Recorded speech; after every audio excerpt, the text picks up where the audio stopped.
República Dominicana, soy José Liceo Almanzar y esto es Paneo Semanal. Dando las gracias, como siempre, a Dios en primer lugar por permitirnos estar aquí con ustedes y a ustedes que nos conceden el altísimo y siempre grato honor de escucharnos por esta Sol 106.5 FM, de vernos en YouTube, en el canal de Paneo Semanal y en el canal de RCC Media, Sol 106.5.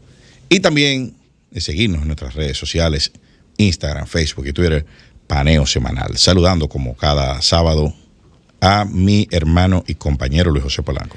Muy buenos días, Eliseo, y muy buenos días a todos nuestros amables teleoyentes que nos dispensan el favor de su audiencia, como todos los sábados, de 10 a 12 meridiano, en este su programa Paneo Semanal. Un programa de hoy, del día de hoy, justo previo a la Semana Santa. Ya tenemos temas súper interesantes. Nos vamos a variar un poco el esquema. Sí. Como ya aquí lo que la gente está en habichuela con dulce. Ya todo el mundo está en Semana Santa. Y para dónde va Semana Santa. Tú sabes que nosotros los dominicanos tenemos nuestra hoja de nuestro sistema de vida se rige por como milestones, o sea, al año son 2 o 3. Son hitos. O sea, ahora todo es después de Semana Santa. Sí. Nada se decide nada antes de Semana Santa. Deja eso para el lunes después. Deja eso, exacto, para la Semana Santa. El feriado es del jueves a mediodía. Sí. Pero ya está todo bloqueado. No. La semana completa está bloqueada. El martes no hay nada, no hay actividad. Exactamente. Igual entonces, que Navidad también pasa lo mismo. Sí, justo después que la gente se está sacudiendo, entonces vienen las madres. Ah, sí. Sí, todo es después de la madre. Deja eso para después. O sea, ¿entiendes? O sea, que siempre tenemos varias fechas de corte en el año, donde todo se para. Así es. Pero, como vamos a hablar de la Semana Santa, primero, esta semana hubo un acontecimiento importante, que es la conmemoración de la batalla del 30 de marzo. Y para eso nosotros tenemos aquí a un invitado, un amigo de este programa, que ya nos ha honrado con su presencia. Casi miembro de nuestro staff. Y no solo vamos a hablar del 30 de marzo, vamos a hablar del lado B de la Semana Santa. Sí. De unos rituales carnavalescos que se celebran, que son las cachudas de Cabral. Sorprendentemente carnavalesco, porque el carnaval se da en el periodo de Cuaresma. Pero este es el último carnaval. Justo antes de Cuaresma. Este es el último, el cierre es ese. Y vamos a tener a Werner aquí, que es un historiador, Werner Félix, que nos va a explicar, nos va a hablar primero del 30 de marzo y luego vamos a entrar en lo que es esa celebración que es parte de la Semana Santa. Y que no se va a quedar así, para que no vayan a pensar que vamos a hablar solamente de un lado de la Semana Santa. No, pues también tenemos a José Méndez. Esto es una tiradera como el de que José Méndez viene en la parte final del programa a hablarnos de las tradiciones religiosas de Semana Santa. Pero una cuestión, casi todos los que estamos aquí, nuestros ancestros vinieron en barco. Sí. Porque los que no vinieron en barco se extinguieron. Si vino, tuvo que ser en barco. Sí, claro, lógicamente. No, puede ser que vinieron en avión. Un abuelo alemán, tú sabes, vino en avión. Pero vinieron en barco. Unos conduciendo el barco como pasajeros y otros en la bodega. Sí, como mercancía. Como mercancía. Entonces, vamos a hablar de eso. Werner, bienvenido. Buenos días, mi hermano Eliseo y mi querido hermano Luis Polanco. Gracias nuevamente por la invitación. Sabe que para mí es un honor siempre estar aquí. Y extrañando a José, ¿verdad? Le mandamos sus saludos. Sabe que la presencia de José es grande, pero su ausencia también. Sí. Se nota el hueco. Sí, muchas gracias, de verdad. Werner, ¿es importante el 30 de marzo o fue importante la batalla del 30 de marzo? Claro que sí. 30 de marzo.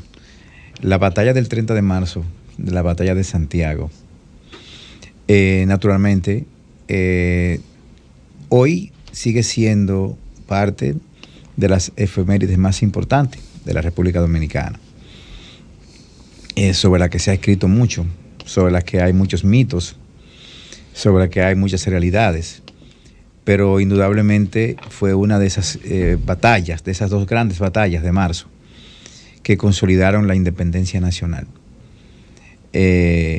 y necesitamos de esa batalla para poder cimentar nuestra dominicanidad, Eliseo. Sí. La batalla del 30 de marzo que enfrentó... Es la consolidación de lo que del proceso de independencia. Hay hitos. A nivel militar. Mira, es que realmente la batalla del 30 de marzo, hay un juego de palabras ahí. La palabra consolidación significa que la cimentó. Pero ciertamente tuvo una importancia capital. Se detuvo el ejército momentáneamente. No podíamos saber qué podía pasar de ahí en adelante. Pero el ejército haitiano se detuvo en Santiago. Pero la lucha siguió en el sur. Claro. La lucha siguió en el sur. O sea, no solamente fue el 19 de marzo, sino que ya en abril tuvimos varios enfrentamientos, como en el Pinar, que es próximo a San José de Ocoa, o en el camino de San José de Ocoa, que fueron momentos importantes, y varias escaramuzas, la retirada. O sea que básicamente hubo diríamos una parte importante, pero el juego de palabras de consolidación, etcétera, vamos a decir así que es una situación, situándola como una de las más importantes. Pero todas fueron importantes. Y en términos numéricos. Todas consolidaron realmente. En términos numéricos, para tener una idea de cuántos efectivos estamos hablando, ¿hay datos de cuánto el ejército invasor, cuánta la tropa que tenía, de qué disponíamos nosotros aquí? Claro que sí. La parte dominicana no tenemos los detalles de qué teníamos en Santiago. No lo tenemos. No es preciso. Del ejército haitiano, sí. El ejército haitiano, que vamos a decirlo así, vino por el norte, se dividió en dos divisiones. Una dirigida por Jean-Louis Pierrot, que era quien gobernaba el Cabo Haitiano, y que dicho sea de paso, voy a utilizar la palabra negro para diferenciarlo del mulato. Era negro, recordando que Haití siempre se ha dividido en dos. La parte norte, que es la parte donde está más el negro más puro, más africano, y la parte sur, que es donde... Y eso es por la importación masiva de esclavos. No, eso es otro resultado. Eso es, recuerda que cuando se produjo en Haití la división entre el norte y el sur, entre Henri Christophe y Alexander Petion, Christophe se posesiona de Puerto Príncipe, y Christophe se asienta en Cabo Haitiano. Los negros se van al norte y los mulatos se van al sur. Entonces, esta división del mulataje frente a los negros, hoy tenemos ese resultado. Sí. Y se ha venido dividiendo. Pierrot era negro, a quien le siguió su look también, pero ya los demás fueron mulatos, y así se ha ido dividiendo el control político de Haití. ¿Qué es lo que se mantiene hoy en día? ¿Qué es lo que se mantiene? Sí. Y sigue igual, ese desnivel social, económico y como si fueran racial, dos países. Sí, básicamente, hasta con comportamientos diferentes y todo eso. Incluso podemos ver la concentración de la masificación, de las guerras, de las bandas, existen hoy en Cabo Haitiano, en la parte sur, en la parte central. En el norte no lo tenemos todavía. En Puerto Príncipe, querrás decir, lo de las bandas. Puerto Príncipe. Sí, en Cabo Haitiano no. No, en Cabo Haitiano no. Ajá. Ni en Jeremy tampoco existe así con esa masificación. Tampoco existe en Yakimo, o sea, más en los puertos del sur. Pero bueno, no vamos a hablar de Haití, sino sí. Entonces, en términos numéricos, la columna... Sí. Habían 12,000 hombres aproximadamente, divididos en dos. El grueso de hombres vino por el sur, dirigidos por Charles Gerard, que eran unos 8,000 aproximadamente, y los otros 4,000 vinieron por el norte. Los dominicanos del sur éramos unos 3,000, reunidos entre, diríamos, Ceibo, Baní, Hincha, se llegaron a reunir 3,000. En el Cibao no sabemos, porque la reunión del Cibao fue un poco más accidentada. No había una cabeza, el Cibao no tuvo un Santana, vamos a decirlo así, hasta el 27 de marzo. Y no fue porque no tuviese, porque ahí estaba Mella, era por un tema de unidad, de reclutamiento de hombres. Mella tiene que irse a la sierra, otros se esparcen hacia La Vega, hacia Bonao y hacia otras zonas reclutando hombres, y el batallón de Santiago pues es uno de los que encabeza la batalla.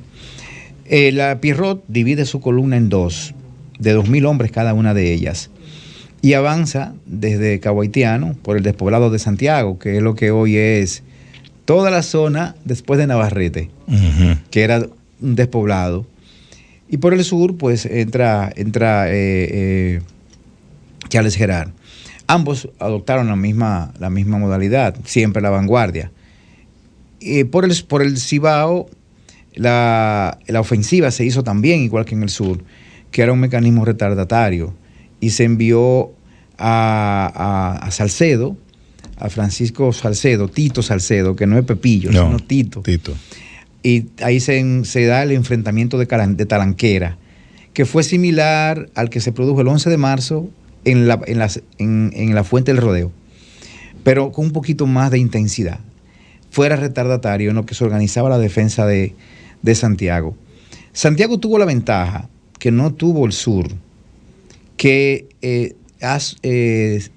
Santiago estaba sobre un promontorio, o sea, la ciudad estaba protegida de forma natural y también con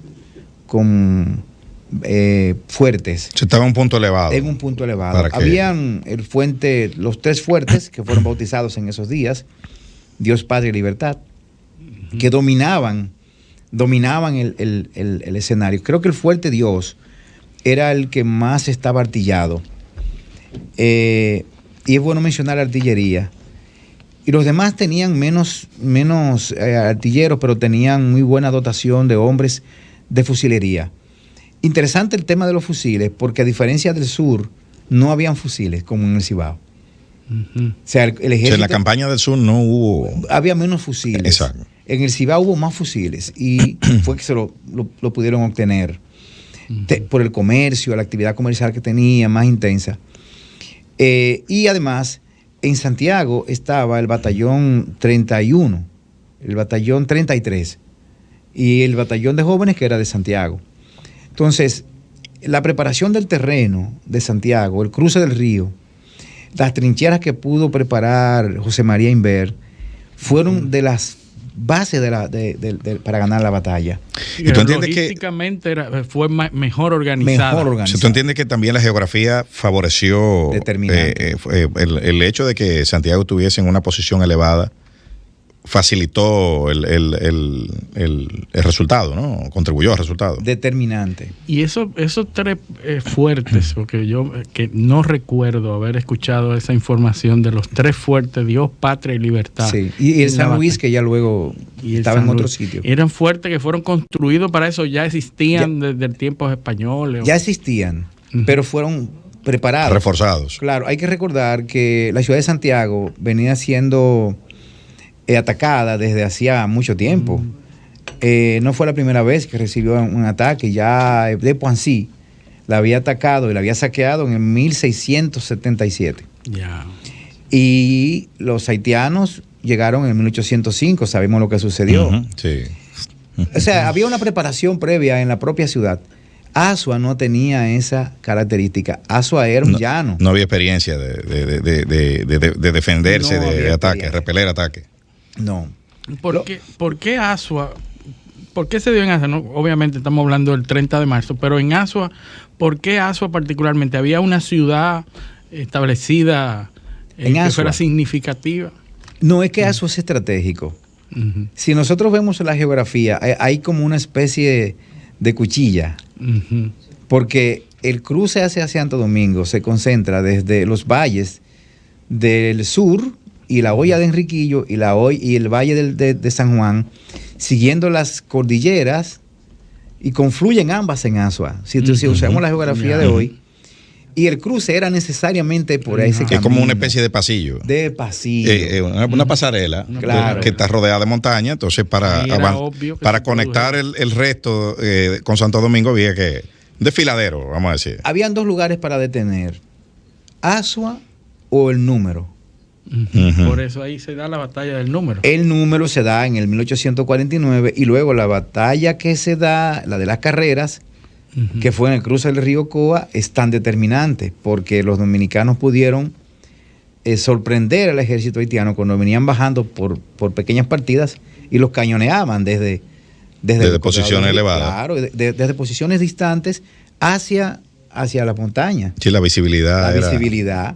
Entonces, mire cómo se concentra ahí, para que tengamos una idea. Nosotros que somos del sur, no lo imaginamos. Si venimos de San Juan, todos caen al mismo sitio. Uh-huh. No hay otro camino. Y la montaña está a pocos metros. Eso es los trazados de las carreteras modernas. Los trazados. El que va por la carretera se da cuenta, puede tener una idea de por qué fue ahí. Así es. Por el trazado. Santiago ocurre algo similar, porque tenemos la hoy que se llama la Loma Diego de Ocampo, hacia el norte, Uh-huh. Y hacia el sur, pues tenemos la sierra, la cordillera central. Pero Santiago podía expandirse un poco más, solo que pasar por la ciudad era más difícil. Pero Santiago, vuelvo les repito, tenía la ventaja del terreno, Eliseo. Uh-huh. Geografía. Fue por eso en los diferentes reportes de muertos, que es muy variado, se considera que no hubo un solo muerto dominicano. Uh-huh. Y no solamente es el parte de guerra que lo dice, que dicho sea de paso, los partes de guerra nunca decían. ¿Podemos confiar en esos partes de guerra? No se puede Pero confiar. ni siquiera ahora entre los de Rusia y Ucrania. No, muy parecido. No se puede confiar. Pero se han producido después de eso, bueno, en esos mismos días, el cónsul francés, Saint-Denis, él comunicó la cantidad de muertos posibles de Haití. Se calcularon 715. Uh-huh. Y los dominicanos un solo. Uh-huh. En el reporte del cónsul. Del cónsul. Lo cual puede tener algo de veracidad por las noticias que recibió de los mismos franceses que vivían en Santiago. Que vivían muchos franceses en el Cibao. Háblanos un poquito de eso. Es interesante ese dato. Sí, porque muchos de ellos se quedaron del ejército de napoleónico. Sí, claro, bueno, después de la revuelta de incluyendo a José María Imbert, incluyendo a François Saunier, que fue quien dirigió el ataque con el cañón en Asua. También venía de esa influencia. Quien organiza la defensa en Santiago es José María Imbert, que vivía en Moca. Ya no era tan mayor, pero estaba un poco enfermo. Supongo que eran segunda generación de franceses, porque después, eso seguro, probablemente esa oleada de franceses vino después del resultado de la revuelta de Haití, ¿no? De 1791 o 1804. Él vino siendo jovencito, 18 años menos, con el ejército francés en 1802. Ok. Y se quedó en el país.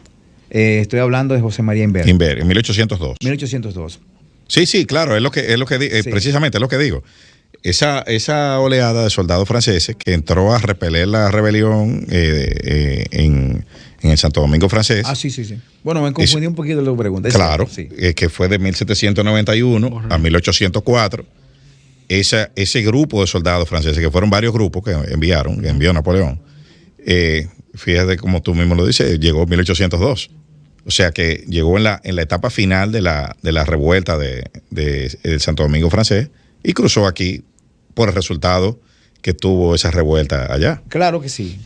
Fue de los grupos que se quedaron. Exacto. Primero, recuerda que aquí se quedó Kerverso y se quedó Ferrán encabezando Santo Domingo, y otros grupos que cuando el general Rochambeau, que fue derrotado en la batalla de Vertières, uh-huh, en el norte de Haití, en noviembre, de 19 de noviembre. Esas cartas de Francisco Arango y Parreño son interesantísimas, de cómo él se comunicaba con las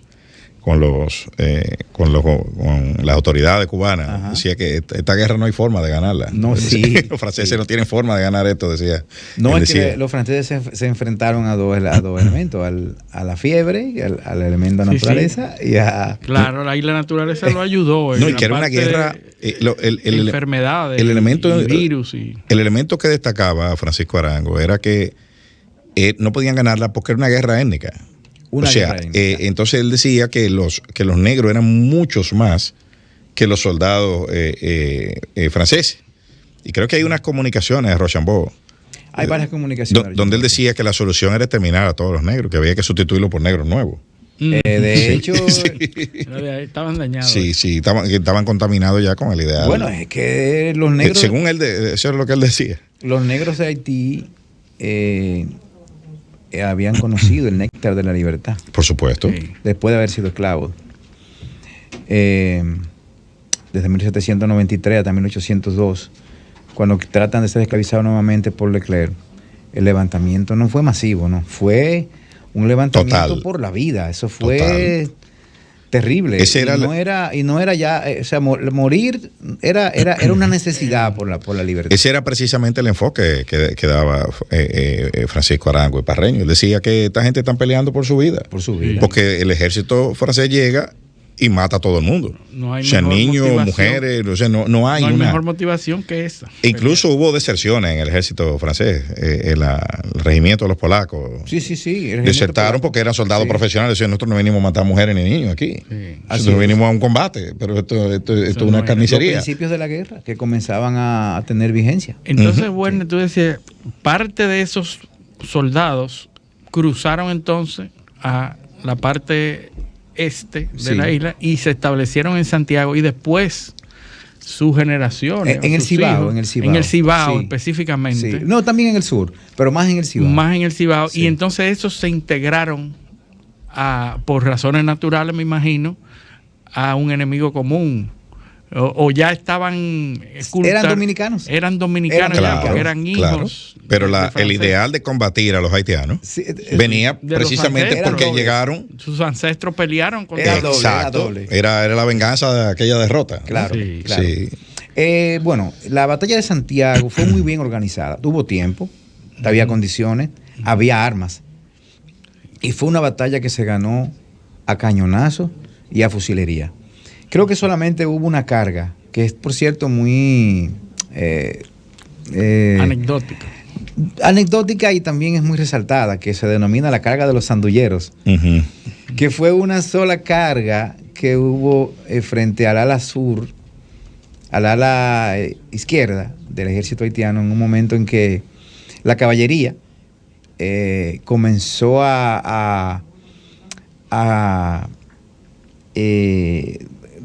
diríamos a replegarse, porque la caballería era protectora de la infantería, que iban a pie. Y cuando comienza el cañoneo, los cañones a metralla terminan afectando más a la caballería que a los propios de infantería. Se afectan todos, pero entonces los haitianos utilizaban la modalidad de guerra compacta, o sea, la guerra de las columnas organizada. Cada vez que el cañón a metralla disparaba, se llevaba, dejaba el claro. Sí. Entonces era un cañoneo muy bien, muy certero, y acompañado de la fusilería que terminó por simplemente no lo dejaron acercarse a nada. Claro. Y la única carga que fue muy breve fue esa denominada carga de los andulleros, que era integrada por andulleros, es decir, los que manejaban el tabaco. Que es lo mismo decir que eran los lanceros del este. Los lanceros. Exactamente. Sí, que eran los descarreteadores de las reses del este. A la carga, andulleros. Era un grito que se... Sí. Porque después se convirtieron en un batallón, en parte del ejército dominicano. Y entonces mira lo interesante de todo esto. Mira cómo nosotros conectamos. O sea, cómo se forma un ejército aquí. De lo que quedó del ejército francés, mezclado, o sea, eso fue un melting pot, o sea, una confluencia de gente con intereses diversos que adoptaron un ideal y con un enemigo común. Te puedo dar unos detalles que diré rapidito porque el tiempo creo que apremia, ¿verdad? Entonces, mira, es interesantísimo. Siempre se ha dicho que el ejército dominicano, ese primario ejército, estaba integrado por variopintos personas, y es verdad. Como es la sociedad dominicana. Claro, y además no teníamos un ejército formal, lógicamente no éramos país, no éramos estado. Claro. El ejército formal incluso se viene creando al año siguiente. Pero sí teníamos experiencia en entrenamiento militar, porque el servicio militar en el estado haitiano era obligatorio. Además, había que tener las fuerzas o sea, que eso operó en contra de los mismos haitianos, el haber entrenado a la población. Eran entrenadas a la población. Sí. tenía un mínimo de entrenamiento, por eso te he escuchado que Duarte era capitán, no sé qué, pero era de esa guardia, la guardia... La reserva, una especie de reserva. Sí, una especie de reserva. Y no, que hacía una vez al año, una vez al mes, Ejercicio unos 2 militar. días vigilancia por edad. El resultado es que tenemos un ejército que, aunque no era un ejército preparado, pero sí tenía algún entrenamiento militar. Lo que no teníamos éramos armas. Y hubo una modalidad interesante.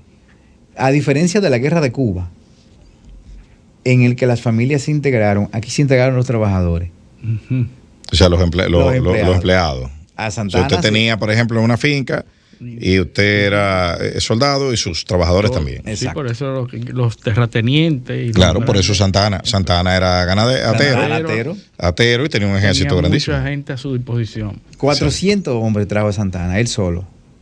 Y Pedro Florentino trajo 200 de hincha, porque tenían influencia económica. Cherry Victoria en el Maniel, Ocoa, y asimismo Alchil Michel en Santiago y otros santiagueros. Eran líderes naturales. Líderes, claro. Porque eran los patrones. Y Andullero eran los trabajadores del tabaco. Bueno. Así se creó ese primer ejército. Bueno, eso datos interesantísimos. Y a mí lo que El final de la batalla sí, claro. sería bueno. Por supuesto. No. Iba a decir algo. Dale, que yo lo voy a decir después que tú lo digas. ¿Por qué la batalla termina? Una tregua para recoger los muertos. Era normal. Y ahí recibe la noticia que fue colada, o sea, fue filtrada, de que en Asua había muerto el presidente Charles Gerard. Y naturalmente había una pugna por el poder en ese momento. Las prioridades cambiaron en ese momento. Las prioridades cambiaron. En Había ese que ir a momento, cuidar. porque hay que decirlo, en ese momento de la guerra, en el sur había una serie de enfrentamientos. Estaba Caú, que desde Jeremí estaba enfrentando al propio Charles Gerard, y en el norte estaba Pierrot, que era un general del Ejército Libertador de 1803, muy anciano ya, pero que tenía la doble impronta de ser un general y de tener un hombre de influencia. Un líder. Y cuando él se entera de esta noticia, a él le importaba más el control del país y se retira. Y terminó. O sea, por un pleito interno de los haitianos se termina la campaña. Increíble. Así es. Pero bueno, tenemos que ir a una pausa ahora. Pero cuando volvamos vamos a hacer un cambio radical de tema. Pero lo que iba a decir hace unos segundos era el desconocimiento en las generaciones actuales que hay de estos acontecimientos es preocupante.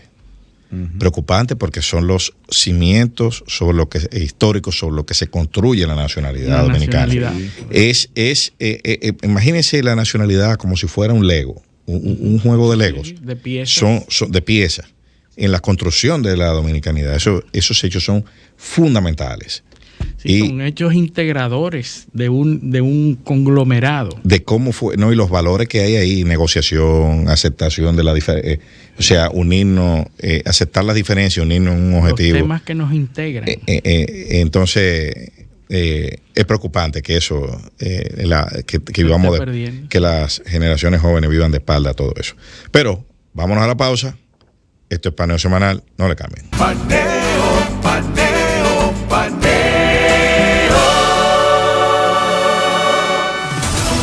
Sol 106.5, una estación del grupo RCC Miria. De tu corazón nacen sonrisas cuando cuidas de los que te rodean. Esa fuerza que muestras cada día irradia tu salud y tu alegría. Somos más fuertes de lo que pensamos.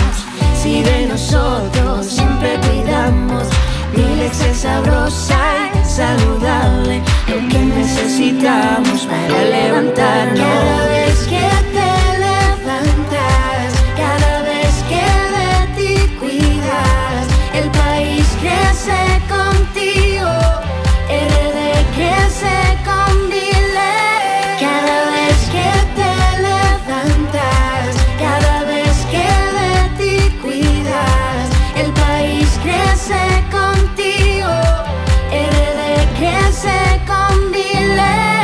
Durante generaciones hemos crecido sanos y fuertes con Milex, leche pura y saludable. RD crece con Milex. El dominicano.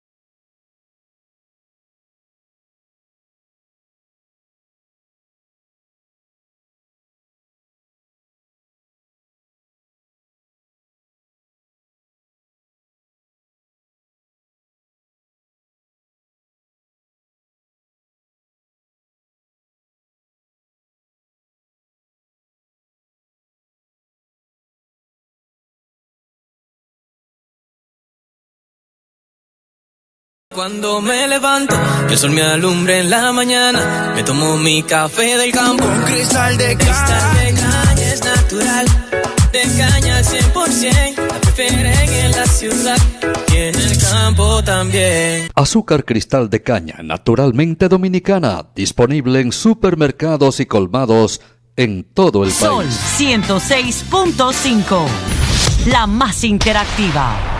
Paneo.